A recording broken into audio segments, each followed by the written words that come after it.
Hi, everybody. I'm David Siegel. This is another video, intermittent video of Cutting Through the Noise. Today is the 22nd of August, 2020. And I'm pleased to present three thinkers about education today. And the reason I'm actually doing this and the reason I'm excited about what I want to do in the future is apply critical thinking to big, hard problems. And one of the big inspirations I've had in that is Bryan Caplan, who wrote a book that has really inspired me called The Case Against Education. And fortunately, he's with us today, not just to summarize, but to also give us his thoughts on what we can do. I think the cool thing is the pandemic has highlighted the fact that $40,000 for Harvard on Zoom might not be such a good deal and per year, and that we might want to look at alternatives. So I will turn it over to Bryan to frame the situation and give us his thoughts about how we get out of the dilemma. All right, so what I say in the case against education is that there are really two very different reasons why education can help your career.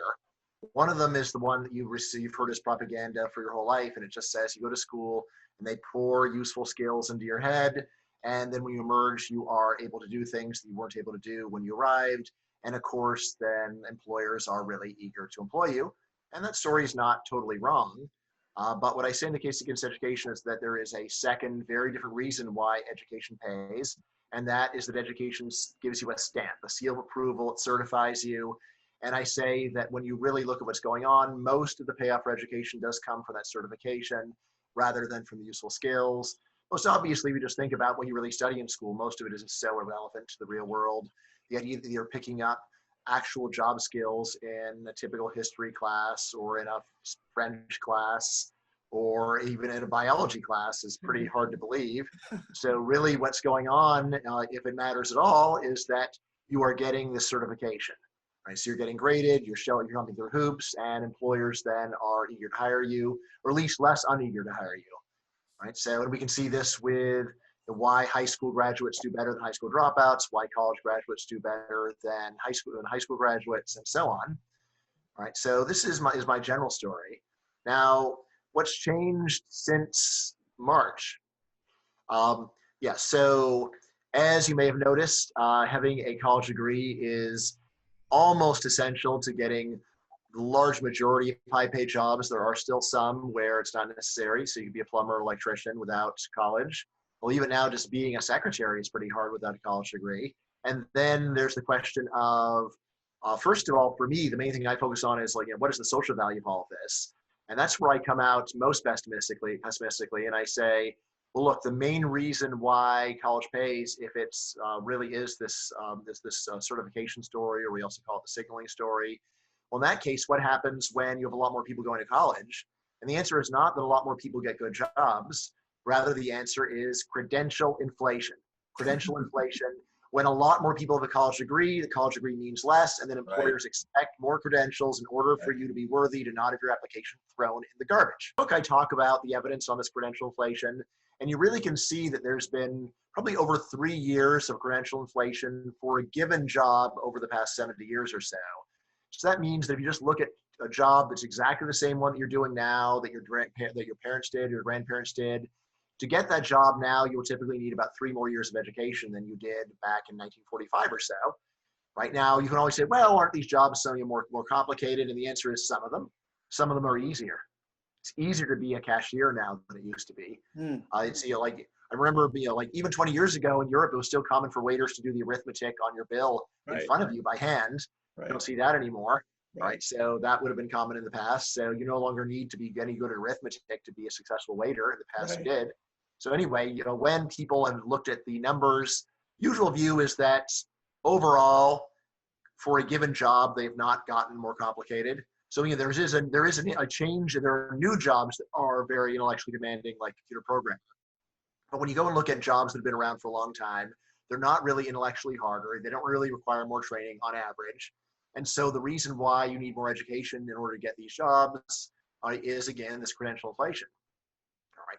So that really is the background for the social problem with higher education. Now, and again, that's the main thing that I talk about because it's so neglected. But I also do talk about, selfishly speaking, what is in it for the student for going to college. And that's where I say, in addition to the fact that it's not really a very good use of society's resources, it is also a bad deal for a whole lot of students. First and foremost, because most of the payoff comes from graduation. And graduation is highly predictable based upon your previous academic performance. So while we all love to talk about the kid that was terrible in high school, but then when he got to college, he suddenly got serious and turned his life around, people like that are very rare.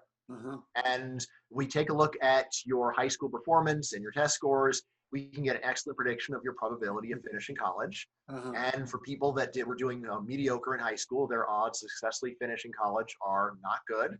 And their odds of finishing in one of the high-earning quantitative majors are very low, very low. So probably like 5 to 10%, really. Wow. All right. So you put all, so anyway, that's the main reason why I say that people are often making a mistake to go to school, because they've received a whole lot of propaganda about how you can do anything, anything can happen. And that's not strictly false. It's just a lot of wishful thinking. All right. And then, there's other reasons, things like if you do certain kinds of majors, your predicted earnings are quite low. So if you're doing archaeology, odds that you end up as an archaeologist are very slim, right? Although even for many of the majors that sound kind of vocational, like psychology or communications, when you look at the numbers, you realize that there are far more people doing those majors than could ever possibly find employment in those industries, right? So if you look at like all jobs of all psychologists in the country, we turn out more psychology majors every year than there are such jobs. So obviously most students or most psychology graduates cannot end up getting jobs as psychologists, given that we mass produce more people for those jobs than per year than exist in total. All right. So there's that. And then of course there's going to lower ranked schools, things like that. So when you put all that together, you see that for a lot of students, college is predictably a bad deal. All right. And then, finally, of course, there is what about the cost? So in my book, I mostly focus on what if you're just paying tuition for a public university, in which case, that tuition is actually usually quite modest. In fact, a lot of people are not even paying full price of public university. But when you start looking at private university, that's where it becomes a quite terrible deal for at least a large majority of them, except maybe the very most selective ones. So Harvard plausibly pays off. But if you're going down to private schools you've never heard of, and there's a whole bunch of them, right? That's where the way the puzzle begins. So anyway, what it seems that we've seen, since March is that there has been a substantial decline in demand to go to private schools that no one's heard of, because at least in the past you were getting the concierge experience. Right? At least in the past, you were treated like a valued customer. And now, you get to hang out with the rich kids and it's fun. All right, but now you don't even get that. So pretty bleak. Of course, it's at least a lot of schools are opening with a hybrid model, but there's a big question about whether they'll stay open. So I guess, Notre Dame, a little hazy on quite what it means when they shut down. So it seems like they're letting them stay in the dorms, but then all the classes are online. But then they're complaining about them going to parties and getting sick. And there's no classes, maybe there'll be even more parties. Who knows? There is finally, some movement in higher education, although to me it looks like it's mostly from the lower ranked private schools over to public schools, where now there's a lot of people saying, well, gee, if I can't even have a job, or excuse me, if I can't even go and party with the rich kids and I'm just doing Zoom school, then I might as well just have cheap Zoom school, or at least cheaper Zoom school, rather than full price Zoom school. So what's going to happen? If this thing lasts for years, then even I will predict that there will be big changes. If it only lasts for another year or so, then I think people will probably pick the pieces up and basically continue the system. One of the main things that I talk about in the book is how enduring this seemingly totally dysfunctional model is, right? So, it really has been going on for about 800 years. Right. This old painting of, I think it's University of Paris, and you just see one guy going and he's writing on the 12th century equivalent of a blackboard. Right. I think it's like wax tablet or whatever. Right. Then there's a bunch of other students, like taking notes on their wax Right. tablets. Right. Right. But, they're sitting down. It looks almost exactly like a modern classroom 800 years ago, and very little change. Right. So in general, I have predicted very little change despite all these problems. And again, the question is, well, look, if you say that it's destined, that it's doomed to fail, why hasn't it failed already? Right. So I say, I don't think it's that precarious. I think what gives it stability is that what you are showing by going to college is not just that you're smart, right? There's a lot of ways to show you're smart. You could just take an IQ test. The main thing that college shows that it's hard to show in any other way is this: that you are a conformist sheep, that you are complying with the norms of our society, right? And again, like, you just think about what do we say to a promising 12th grader who says, I'm not going to college? What do parents say? Oh, terrible. What do teachers say? Oh, no. So like what do peers say? What's wrong? Right. So in a world where it is seen as so deviant to not go to college, then the few that don't really do send a very bad signal about themselves. And as an employer, you can understand why employers would be worried to hire the person who seems very promising but refused to comply with this almost ironclad social norm of college attendance. So anyway, so I've long been predicting the system will be quite stable. There'll be marginal movements, and like we add some majors, and the classics majors, and doing very well, but still it's basically going to keep staying roughly the same. I mean, as to what's going on right now, so I mean, this is such a sea change that I can see there being a fair amount of movement happening. I mean, just things like, if I recall correctly, 20% of the Harvard freshman class is deferring admission. In a way, that is a very conservative move, right? Because it's basically saying, I don't want to try anything new, not even new Harvard. What I want to do is wait a year for things to go back to the way they were. Right. So there's a lot of that, and you can understand why, why people are looking at it, both for, trying, like for their careers, but, also just to get the fun experience. It's, part of what you're paying for, especially at most elite schools, is the party, right? The big party. And, it's not just a party. It's also getting to meet the cool kids and be part of the cool kids. And at Zoom school, you don't really get that so much. Right. So I think, so you're going to have people just trying to hold on and wait for things to get back to normal. It's probably the main thing that's going to happen. Right. And then, some marginal people may actually shift over. So, if you were planning on being a CS major in the first place, and now all you have is Zoom school and you don't get the fun experience and you're stuck at home anyway, this case, maybe you'll try some kind of online boot camp to learn CS instead of getting a regular college degree. And again, of course, if enough people do this, a lot of the stigma disappears. So again, part of my whole story is that if there's some large social change that changes what people see as normal, that can actually lead to an oversized change in behavior. We have all these Silicon Valley archetypes, the CEOs of these big disruptive companies, and very few of them graduated college, right? And so I don't think that's true, actually. I think there's a few high profile ones. Yeah, the high profile ones. But I mean, actually, so I still think it's normal for CEOs of those top companies to have prestigious degrees. Actually, one funny thing is, when I talk about my book, I've often had business people say, "Oh, well, so this is all out of date now. Business doesn't care about credentials anymore. All we care about is skills." Whenever I hear that, I always tell the employer, "Okay, so how many high status, high paid employees do you have that didn't go to college?" And almost invariably, there's an embarrassed look. It's like, well, we don't hire any, but I've heard other places are doing it. Like, yeah. Someone wants to take on, like me, I want to, let's say I've got a couple $1,000,000 from a donor, and I want to change this expectation. I want to help companies do what Elon Musk has done, right? It's publicly announced that we don't care about degrees. What's the way to actually make that? How would you see that happening? I guess, for a few $1,000,000, here is an idea that comes to my mind. How about you take that money to actually certify which employers really don't care about degrees and which ones are just pretending they don't care about degrees, right? Just so that there's some kind of database of where to get a job when you're good but don't have a degree. That's great. Yeah. Again, there's so many places claiming, "Oh, well, we don't care," but what are they going to say? They're going to say we're a bunch of credentialist snobs? Yeah. They're not going to admit it. So make a database. That's cool. Other ideas? It seems like it would be doable with that budget. Yeah. So that's something that I would definitely keep in mind. So again, of course, when things are changing, equilibrium is changing, and like new niches can open up for abnormality to survive and thrive. So I mean, you'll be looking for areas like that where that can work. So I mean, I guess some other things to think about.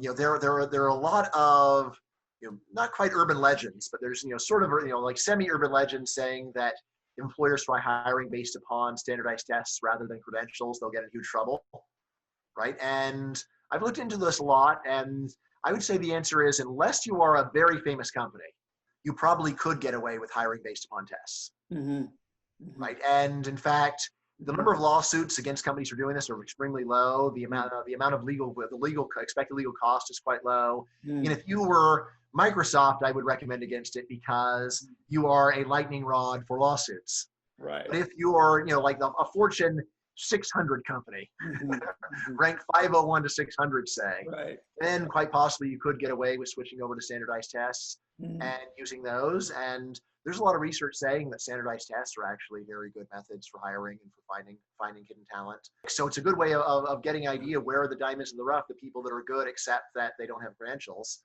right? And I guess actually like another general thing that I would recommend would be getting your human resource departments on an extremely tight leash.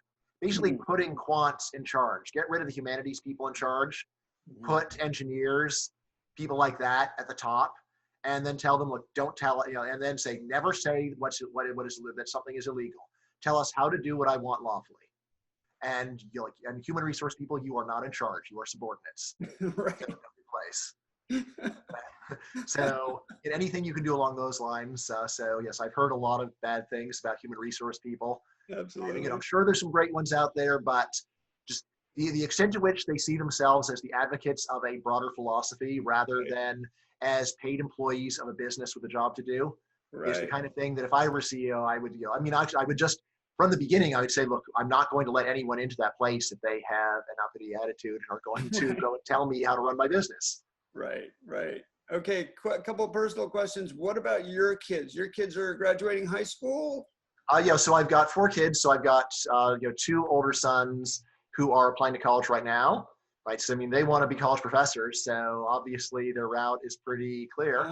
There's no way to be a college professor if you don't get a university degree. That is correct. So then your goal with them is to get them into a prestigious name brand, right? Yes, well, particularly at least a place where they can work closely with faculty. So there's a trade-off where if you go to the most prestigious places, there are probably so many people who want to work with faculty that you may have trouble getting attention.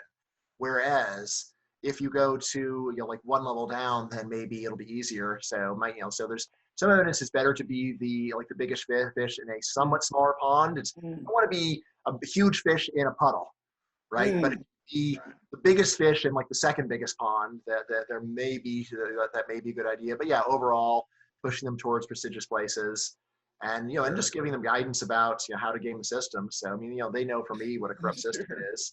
Sure. They also know from me what fun it is for the professors. I would never deny that. This is a wonderful life for a professor. It's just taxpayers and students that are getting the short end of it. And you're tenured, right? Oh yeah. So was there any pushback on your publishing the book or promoting it? Honestly, no. So yeah, honestly, so there like my university was in no way opposed. There was no pushback. University president invited me out to lunch. We had a nice discussion about it. I mean, of course, I'm realistic. I know that they're not going to read a book and say, oh, well, in that case, let's totally change how we do this. You're an economics professor, essentially, at George Mason University in Virginia. What you published the book, 3 years ago? So it's 2 years ago. Yeah. 2 years ago, right? And so what's next for you? What do you see for your evolution of your career now? Right. So I did another book that I published last year on immigration. So that's called Open Borders, The Science and Ethics of Immigration. And now I'm working on 3 new books. But my books take years to finish. I like to be very, very knowledgeable about what I write. I don't want to be someone who cuts corners. That doesn't appeal to me. And as a professor, I don't need to cut corners. I can take my time until I'm satisfied with and proud of my work. So I've got one book that I'm working on called Poverty, Who to Blame. This is another, it's meant to be a crossover academic book where it appeals to from everyone from specialists in the topic of poverty all the way down to good undergraduates. And it's a book where I am basically I begin with this old-fashioned distinction between the deserving and undeserving poor. It's been around for a long time. It's very much out of fashion. Most people get nervous when you talk about it. And yet I begin by saying, first of all, it is obvious that policy still heavily relies upon the distinction between the deserving and undeserving poor. Basically, every country that you look at, they heavily favor, the poverty programs heavily focus on children, the handicapped. They focus on people that cannot help themselves. So it's not just indiscriminately throwing money out generally. Rather, there is an effort to focus on the people that would historically be classified as deserving. And so I say, so first of all, people still use the distinction. So it's not actually one that we've gotten rid of. Right. People still use it. They still use it because it must be that a lot of people still believe in it. Right. And then part of what I'm going to say is the right to believe it makes sense. When there's finite resources, it makes sense to triage. Makes sense to say, let's go and start with war orphans before we go and help out hungry war criminals. All right. So, and then once I've got that on the table, then I talk about the main kinds of, the main sources of poverty in the world, and the ones that are most deserving, the ones that are most undeserving, to try to understand not just poverty policy, but also philanthropy. Right. So as a philanthropist, if you've got $10 million to hand out, where should you give it? Right? Should you write everybody a check for a few pennies, or should you target it in some better place? So that's poverty, who to blame. Then I've actually started working on a self-help book called My Beautiful Bubble: How to Fix Your Life Without Fixing the World. Right? And this book feeds off some blog posts that I've done on just trying to get unpleasant things out of your life and basically accept all the things that you're not going to be able to argue people out of, and instead try to think about ways that you can improve your life unilaterally. Last, so my Open Borders was actually a nonfiction graphic novel. So I started work on another nonfiction graphic novel called Build, Baby, Build, The Science and Ethics of Housing. And this is one where I want to take a lot of research on the enormous social gain of deregulating housing, right? So just making it easier to build new houses. Right. And all the ways this would be greatly socially beneficial, not only in terms of bringing down the price of housing in the desirable areas of the country, but also restarting mobility from poor areas of the country to rich areas. Traditionally, the U.S. saw that people would move from poor areas of the country to rich areas. Now the movement is actually going the other way. People are leaving the rich areas because the housing costs eats up more than the wage gain. Anyway, so I wanted to go and in graphic novel form to get the word out to a much larger audience. Cool. So to show via art the architecture architectural opportunities that are missing, to show people that you can deregulate housing, and this doesn't mean you're going to ruin the San Diego coast. It could be a beautiful coast full of beautiful homes, and it will look better than it does right now. So why not? Sure. Very cool. Well, Bryan, thank you so much for your time. Thank you. It's been a pleasure. Okay, great pleasure, and talk to you guys later. I'm looking forward to more discussions about future books and topics. All right, excellent. Thanks a lot, David. Thank you. Take care, Bryan. Okay, that was a pretty exciting opportunity to talk with the man himself. I'd like to end with Cameron, so if I could, I'd like to talk to Jaydee about, and Jaydee is in Ontario, Canada, right? Well, my name is Jaydee Tarpeh, and I am the founder and CEO of Xenia Education. And my company actually develops an immersive learning and analytics platform that helps international students integrate into North America. What's the name of the company, sorry? Xenia Education. Xenia. Yes. Okay. Xenia. Xenia Education, good. Yeah. But that is not what I'm going to talk about. I'm not going to talk about that topic of international students today. And I believe that the biggest problem with university, and a little bit of context, in Canada you have universities and colleges. So colleges are more vocational, and universities are more, your traditional universities. Right. And I think that the biggest problem today with universities specifically is the case of false advertising. I'll explain what that means. I think the purpose of university has never been about career training or career growth or job training. And I think that traditional universities have always been about sort of fostering learning, teaching people how to be critical, about curiosity, and about reason, right? That's why you have the steps that you do have. And it's also been a testing ground, per se, for students to come in and build valuable skills, like leadership skills or interpersonal skills that are very important to the real world. So as far as the purpose and the design of higher education goes, they still do serve that purpose. Now, so they have not switched from that purpose. However, they've sort of under pressure from students and parents and employers, and from competition from like vocational colleges and tech-driven innovation in the world today, they've marketed themselves as job creation, which is not what they've been built to be. So it's a case of false advertising, and it's a lot of misunderstanding about the traditional purpose of university. So what I'll say is that either the universities, in the context of universities I'm talking about, either change their model to serve as a career training institution, or they just need to start advertising what they actually do and what university education is actually about. And they'll attract the right people, and the people that aren't there for that purpose wouldn't go to university. So you believe the business is legitimate if they could just align their purpose with their market? Absolutely. Absolutely. Okay. And that false advertising, as I call it, in other creates words, a misunderstanding. In other words, Jaydee, and do you mean this for colleges and universities, or for more for the vocational?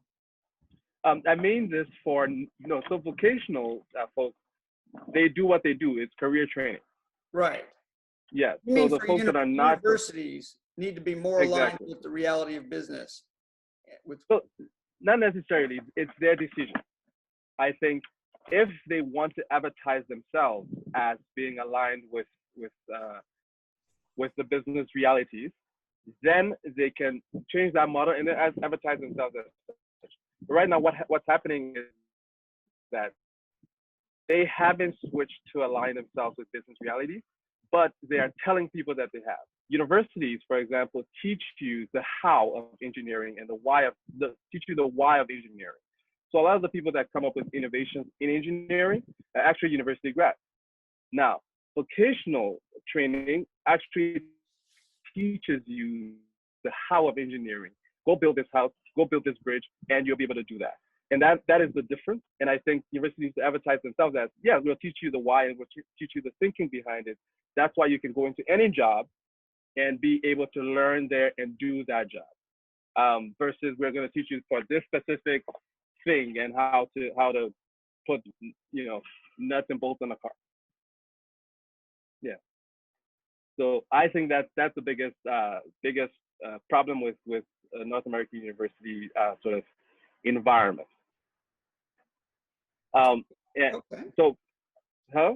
Well, I'm wondering if you run that experiment, your university, against no university, and then you're saying it's going to be 4 years, let's say, and then compare your cohort of people who've come through university with the right alignment versus people who've just been out working for 4 years, because that's the control group.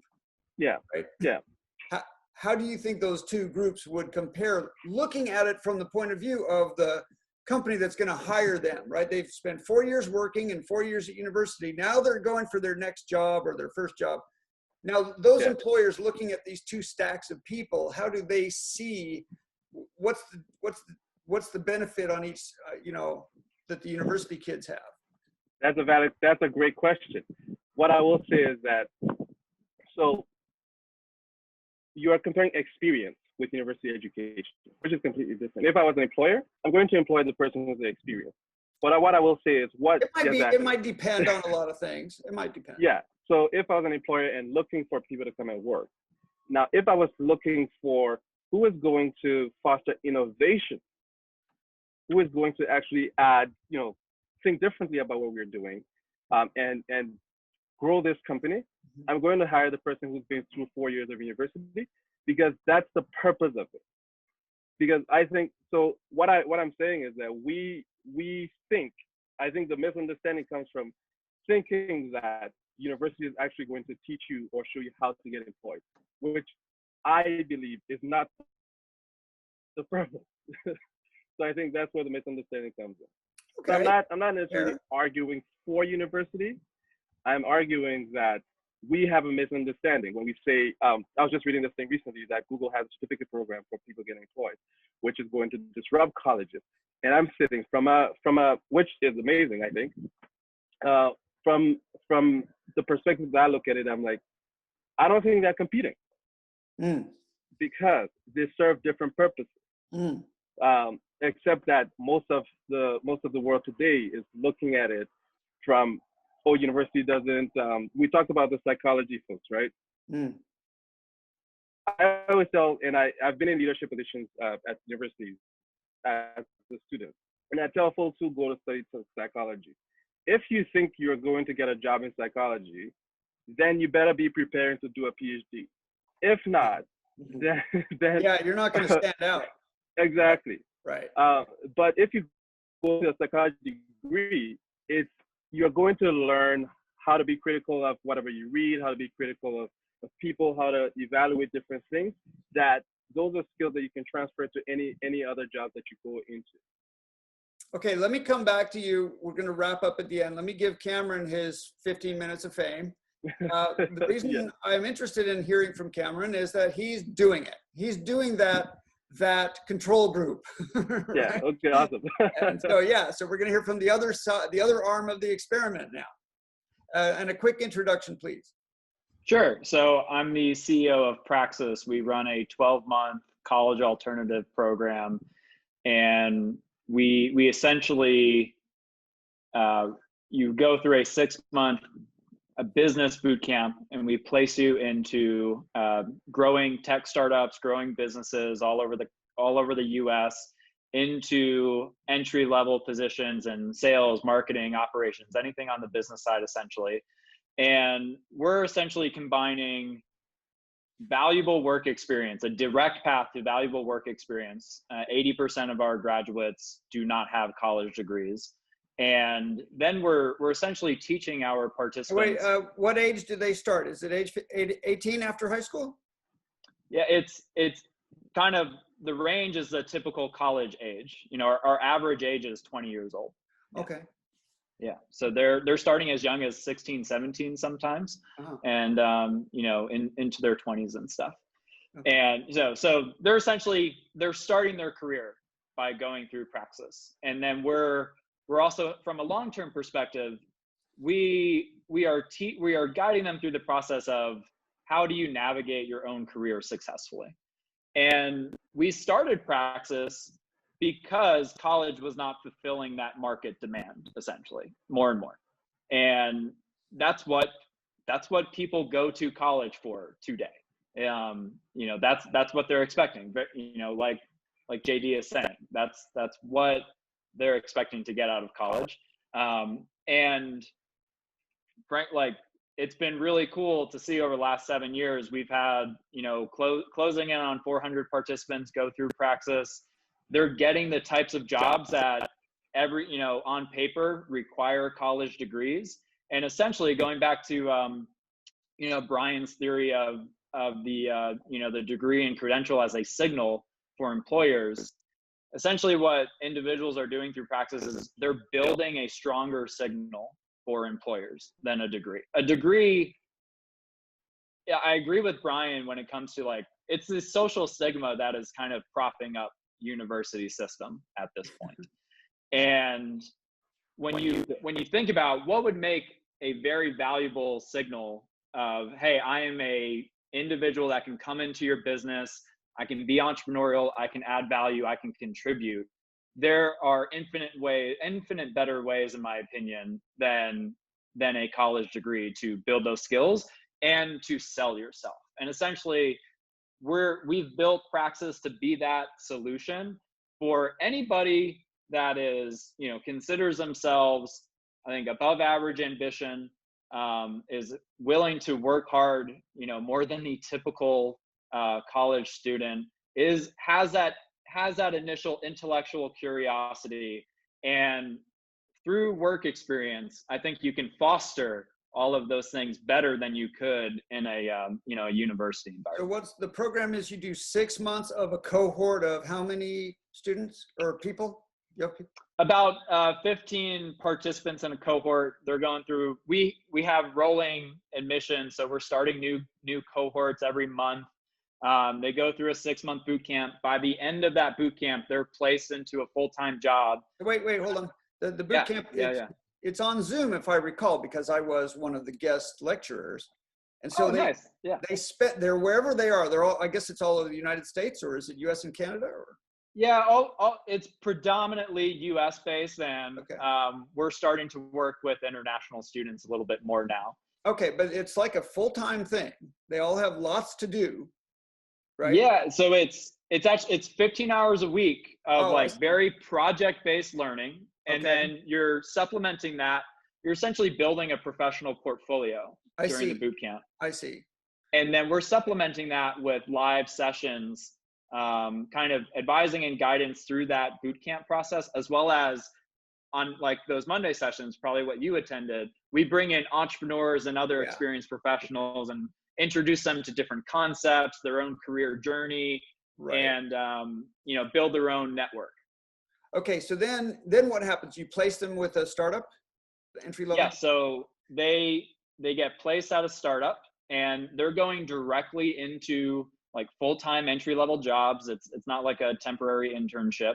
Right. And then for the next 6 months of the program, we are providing essentially like more broad professional development that's very heavily self-directed by the participant. But does the cohort come back once a week or so and they all check in and support each other? And yeah, once they get placed, they're kind of added to everybody that's in that 6-month work experience portion, and they're still attending, weekly sessions and stuff. So weekly session. What happens at the end of that second 6 months then? Then they have graduated from the program. They have access to all the ongoing resources, and they keep working, and they're fully launched into their career. Okay, so the program is mostly it's 90% 6 months, and then 10% another 6 months.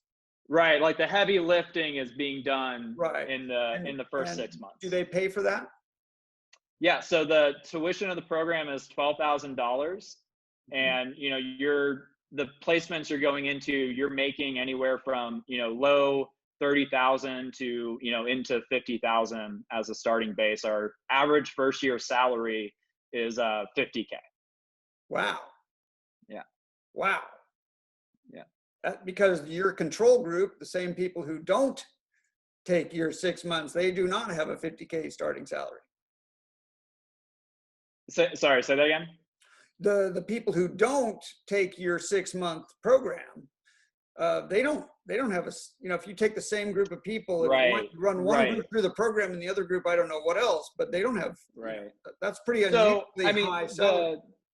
So the comparison is who we look for is the type of person who would easily succeed in a college environment.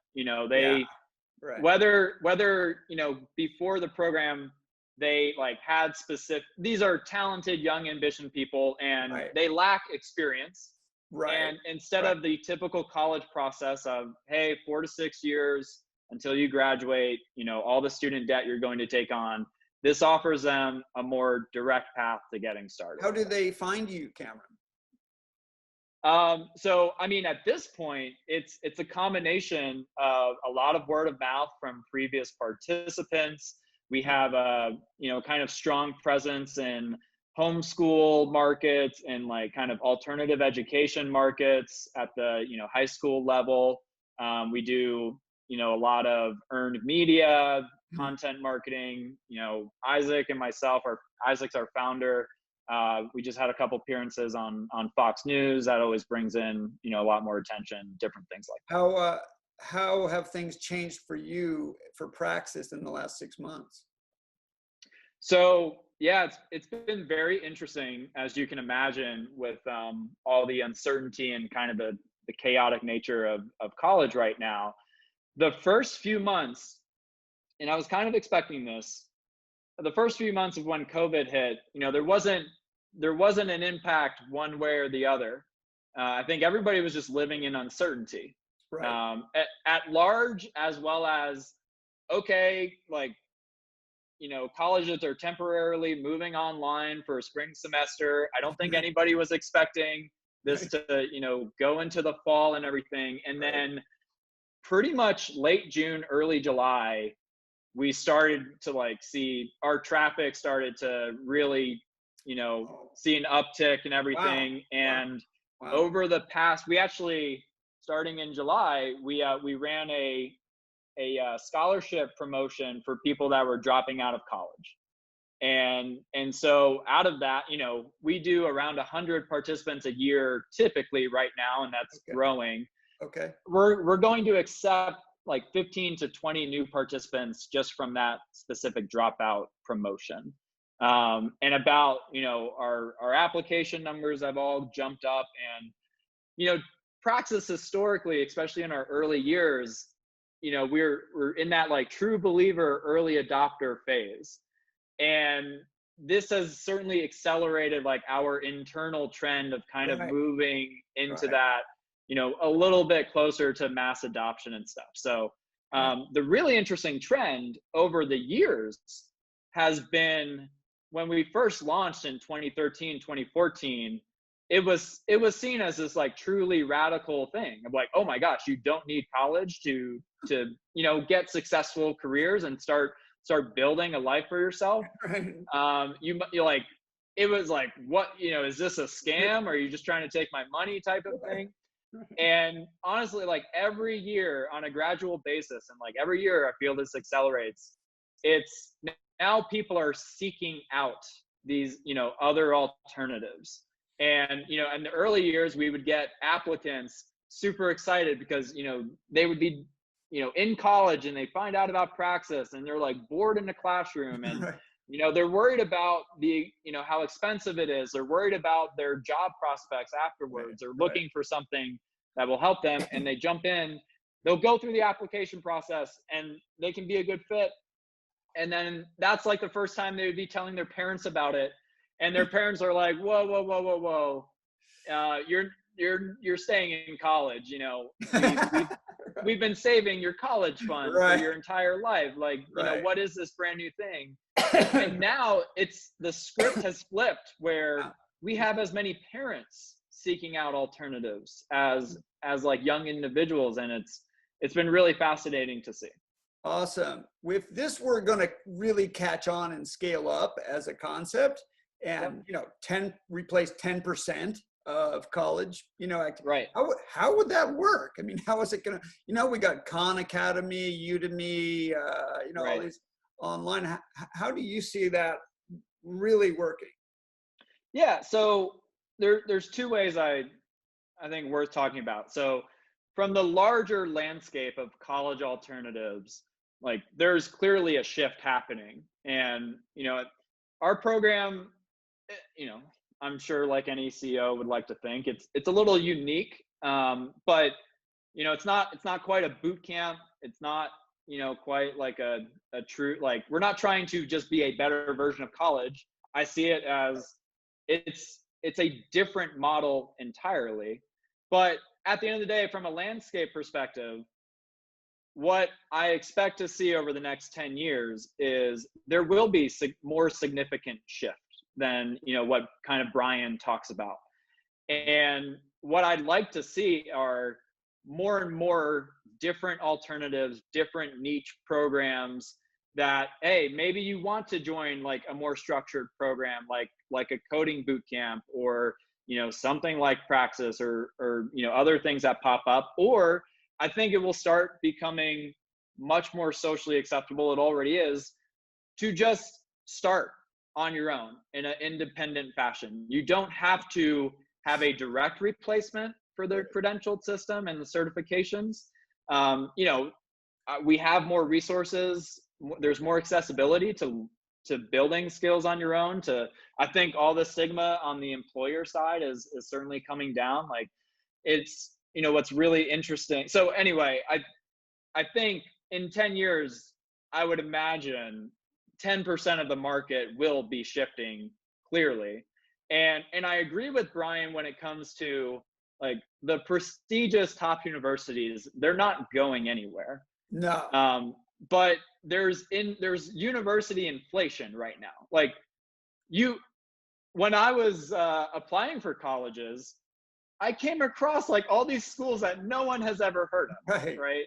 Right. And they're all over the place. It's amazing. We have thousands and thousands of universities and colleges across the country. Right. And, they're experiencing cash flow, crisis right now, and to some degree. And I think, I wouldn't be surprised if 20 to 30% of US based colleges shut down over the next decade. Yeah, it's getting shaken very hard. Yeah. At the moment. So I absolutely. And then one quick observation from our work at Praxis on the employer side. So we work with, over the years, we've worked with, 150 plus startups and growing businesses. They range from like true early stage startups that are, 10 to 30 employees, and they've been around for 3-4 years, to, we work with companies like Impossible Foods, which is like a very big brand name now. And they have probably closing on like 1,000 employees at this point. Right. And even the companies that we work with that, we have like strong partnerships with, they understand Praxis, they're excited about it. When you go look at a job posting, there will still be mention of like, whether it's like college degree preferred or required, or, hey, college degree or equivalent experience, like it's ingrained in this HR system. Oh yeah. But out of my years of like recruiting companies and reaching out to them, I've probably had 500 plus phone calls. There's been 2 times where once it was established, like, hey, our candidates don't have degrees, then it's like conversation done. This is not negotiable for us. And so that tells you, like, I think there's a misconception of, the degree is a necessary requirement, and it's kind of being pulled in from the employer's perspective. I think companies can do a much better job of making it clear of what they actually care about, and kind of getting out of this habit of, all right, we care about your degree status. But at the end of the day, like we've seen it in action, like our participants, not just because like they're coming from Praxis, and Praxis is like a replacement credential for college, because they as individuals are stronger candidates that companies want. And in my experience, companies are much closer to neutral than people think. And in many cases, especially with the types of, smaller dynamic companies that we work with, that degree is actually a weaker signal than what you can build on your own. And they love it when our candidates are like, hey, I don't have a marketing degree and I can't tell you what my college GPA was, but here's a Facebook ad campaign I built during the boot camp. This is what you're hiring for. Right. And just a quick thought on, I think through experience, that is the best way to develop critical thinking, deep thinking, that trains people, that facilitates, that fosters that like more innovative mindset. And I think it's very hard to get that to get it without the experience component.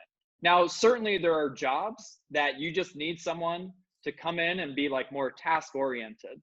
And, there's plenty of examples of that. Sure. But when you think about like, who are the, people that become business owners and entrepreneurs, the skills that are required for that more like entrepreneurial and innovative type of work, you have to foster that through experience and everything. And it's been really cool now that we're 5 to 7 years out of starting the program, to see what our graduates that are 3, 5, 7 years out of the program are able to do long term. And it's not just that initial job placement. It's, okay, I know how to navigate and grow a career in my own terms. Yeah. Yeah, you're getting good long-term results. Yeah, now you've been doing it, what, how long? 7. So classes have been running for over 6 years now. 6 years. So you're starting to get data about. Yeah. Yeah. So what's the, what are those salary gains 1, 3, 5 years out? And more than that, we measure, we kind of take a pulse on career satisfaction. So like, are you able to build a meaningful and fulfilling career for yourself, and not just, hey, I feel stuck in this one specific career path and I'm locked into it. Okay, I want to wrap up, and I want to be on the show too. So I'm going to take 2 minutes to describe my quick proposal for a solution, and that is as closer to what Cameron has talked about. It's learning by doing. And I believe that starting at age 18, people should be able to get jobs and work 80%. They should be able to be paid a reasonable amount for 80% time for 4 days a week, and to have 1 day a week or 8 hours a week somehow that they specifically learn. It could be in a program. It could be like what my son does, which is just soak up YouTube videos all day. It could be working on your own projects, which is at Google. Most of the people still get 20% of their time to work on whatever they want. And it's really interesting because some people are innovating and then trying stuff and doing experiments, and it's okay to fail. But then other people are using their 20% of time to find the experiments that are working and help build them. It's not their idea. It's that they want to jump in on things that look cool and help them. And so this kind of 80-20 approach, if it could be formalized, and if employers would support it, right? If we could brand it and sell it in a way that employers would buy it, so they would give you a position based on the 80-20 principle. My belief is that you're going to use that your entire life. This is not just a few years in your 20s. This is because we're living longer, we're going to be working longer. Acceleration of innovation and technology is going to be much, much more dramatic in the next 30 years. For anybody going into the workforce now, you should understand that 60% of the jobs that exist today will not exist in 30 years. Right. You will be constantly relearning and retraining. Right.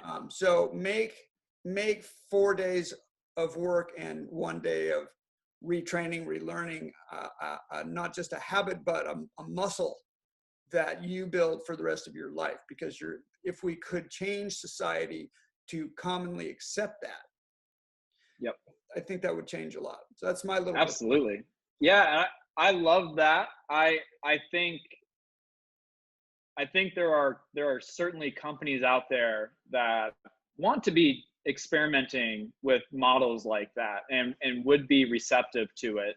It's always hard to kind of get that process going.